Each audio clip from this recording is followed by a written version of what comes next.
Hi, my name is Pastor Jerry Ingalls from First Baptist Church in Newcastle, Indiana, and we are on a journey together walking through the Bible chapter by chapter. I'm writing a short devotional on each of those chapters and then sharing that with you. Today, we're in Mark chapter 16. What does it mean to believe? If I say I believe that a chair is a good and safe place for me to sit down and enjoy my morning cup of coffee while I read my Bible, then I act upon it. I put all my weight and trust into that chair to support me. I don't half squat in the chair and start feeling the burn. I don't place my elbows on the table to support my weight, to keep an illusion of trusting the chair. What do? I sit fully in the chair. Belief is not just an act of the mind to understand a truth or the will of our hearts to trust.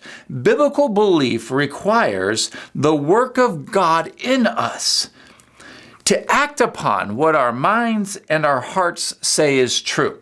It is the coming together through the power of the Holy Spirit of our whole person into a lifestyle that proclaims what we say we believe. That is belief. As Mark concludes the Gospel of Mark, he describes the events of the resurrection, but he doesn't end with an optimistic view of the humanity of the disciples. Jesus is raised from the dead, but over and over again, disciples struggle to believe. Listen to Mark chapter 16, verse 8.